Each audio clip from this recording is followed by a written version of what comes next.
What's up, guys? This is your boy Madao, and I got another and new battle today. That's right, and it's against one of my favorite YouTube commentators out there, KDUBZ1298. So I was really grateful that he was willing to battle me. And you know what? Looking at his team, I see threats in Shelgon. If it's either the defensive set or the Dragon Dance set, I still can't hit it. And that Clang, if it's allowed to set up, it can pretty much go through my team if I don't have Golek or Electros.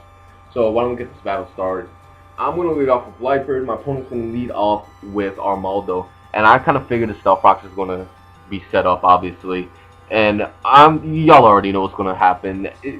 This Lightbird has to be famous on this channel by now. Y'all know it's about to get Encore, that's right. And it is Encore into Stealth Fox, which means he is forced to switch the next turn. Now, I could have swaggered, foul play, did all that jazz, but I was like, no, I'm going to call this switch into Clang and go out to Electron, try to hit it on his weaker special defensive side with that flamethrower. However, he doesn't end up switching out into Clang. He ends up switching out into his physically defensive Shelgon, which is nice on his part. Anyway, I'm going to go for the Volt Switch and see how much damage that did. I could possibly 3-shot with Thunderbolt or 2-shot with Thunderbolt, depending on min-max. As I go into Lightbird, just in case it was the Dragon Dance set, I wanted to bluff Prankster and just say, hey, I'm going to Encore you into this. But he has to be in the more defensive set, which is perfectly fine for me. It's not as much of a threat, but it's still a threat. Now, anyway, I'm going to swagger, because, you know, confusion on that Shogun would have been nice, but he ends up going on to his Armaldo, which is perfectly fine, because I will be able to outspeed and hit that Armaldo with the foul play and take it out. So that's a quick 6-5 lead for me. Now, the Armaldo was his main physically offensive threat. So I'm pretty, well, not his main physical offensive threat, but it was an offensive threat against my Credilli, so I'm pretty happy that that's gone. Anyway, I'm going to swagger the Shelgon once again, because like I said earlier, some good confusion hacks on it would be very nice, since it does have access to Wish Protect. And frankly, at this point I figured, you know what, I need as much residual damage on that Shelgon as possible. So I'm going to go out to Swallow now, figuring, you know what, since I don't carry the Protect, this is a perfect opportunity for me to go for the, for me to get my Flame Orb activated, because he's probably just going to go for a Protect this turn, try to Toxic Stall me. So luckily for me, he hits himself on the confusion, I get a free switch, and I'm able to get my Flame Orb activated. So I'm going to U-turn out, go into my Jelly, my Hanar, or my Tentacool, really because he can't touch it. Well, he can touch it with the Dragon Claw, and since it is +2 attack thanks to the Swagger, he could take it out. But I know for a fact I could probably set up at least one layer of Toxic Spikes, which I do, which is beautiful for me. Now, even though my Tentacool goes down, it did its job. I wasn't really worried about Rapid Spin this game. I'd rather have the Toxic Spikes, frankly, because at the end of the day, like I said earlier, I need as much residual damage on that Shelgon as possible. So now that Shelgon's gone, I'm going to send a Lightbird just to try to get some of that confusion on it. And unfortunately, I do get a little bit of Life Orb stalled. But whatever. I mean, not Life Orb stalled, Poison stalled, but whatever. He ends up sending out his Pelipper as I go for the Swagger, which is fine. You know, a confused Pelipper with +2 attack is always good. It's basically just a confused Pelipper because he's only carrying special attacks on it. So I'm going to switch out here. I'm going to go into my Electros, knowing that I can hit him with some times 4 super effective electric attacks, as he ends up switching out into his Shelgon. So now that the Shelgon's poison, which is really good. It's not badly poison, but it's poison, which once again is really good. And because of that, I'm going to go for the Thunderbolt, knowing he's going to protect this turn. But I'm going to show him, hey, listen, I'm going to knock you out in 2 turns. So he knows this, so he's going to go out into his Seismitoad. Thanks.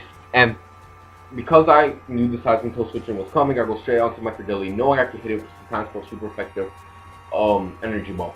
But I also know that he's not going to stay in. It'd be a fool's errand to stay in against this Credilli with a Seismitoad. So he's going to switch out into his Clang as I go for the Stealth Rocks. Mainly because, once again, I need as much residual damage on that Shelgon as possible.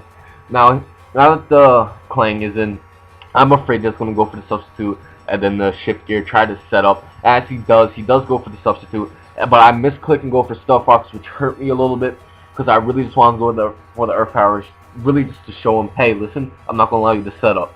But he is allowed to set up because of that misclick. And I'm going to be forced to go for that Earth Power now. Luckily for me, though, the Earth Power does do enough damage to knock out that sub, which is beautiful. Now, because I am the physically defensive Credillia, I know for a fact I can survive at least one gear grind, even though it is super effective and it hits twice.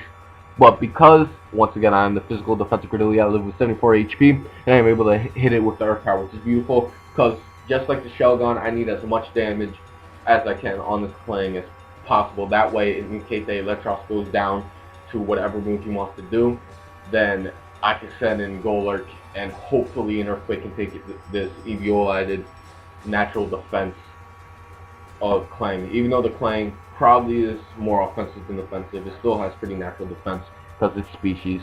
Anyway, I'm going to be able to survive the return, which is beautiful, and hit him with the flamethrower. And honestly, at that range of health, I wasn't expecting to survive the return, but I was able to, which is beautiful.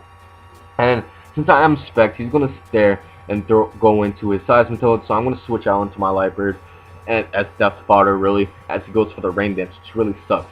But because I did have that layer of Toxic Spikes up, I could potentially Poison Stall him for enough where I could send in my Swallow to priority revenge kill. So I'm going to sit in here, just try to Poison Stall. But after the Sludge Wave, I noticed he also has Life Orb, which means I can not only Poison Stall, but I can Poison Stall and Life Orb Stall, which is beautiful. And that's probably what I'm going to try to do. So I'm going to send out Golurk.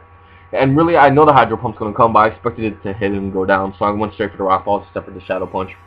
So once again, I'm going to go for the Rock Polish. And even a +2 speed Golurk cannot outspeed a Swift Swim Seismitoad. That's ridiculously fast. And the Hydro Pump will obviously be able to take out the Golurk. So at this point in the game, Seismitoad is at pretty low red health thanks to the Poison and Life Orb. So I'm going to go out to Swallow and prioritize the situation and kill him off with a quick attack, which is just beautiful. Now, he does happen to have the Shell Gun, which is what he's going to go out to. Now, since it is physically defensive, I was thinking about switching, but then I said, you know what, looking at my HP, he still has Stealth Rocks up and I'm still burned. So I'm just going so Swallow at this point is in here for the long haul. I cannot switch out. So let me stay in. He's able to get one turn of Burn Stall on me. However, looky here, this Facade is able to do enough damage to the point where Poison can take him out. So really that turn that he went for Protect kind of screwed him over a little bit. He sure went for the Dragon Claw, but oh well. It just is what it is. Now he's going to send out his Pelipper, and he has Ludicolo and Pelipper left. Either one of them wants to go down to a Facade. And really at this point he has to hope that Burn takes me out. And as the Pelipper goes down and I get burned, I survive 3 HP, which is ridiculous. Because I'm able to hit that Ludicolo with a Brave Bird for the win. Electros is still alive, so that makes it a 1-0 victory. Good game, KDUBZ. No, I'm still a huge fan of yours. I'll be looking forward to your future vids. I hope that you watch some of my vids and we can get a battle in the future or whatever. Anyway, remember guys, rate, comment, subscribe. I'm RG Madao, and I'll see y'all later.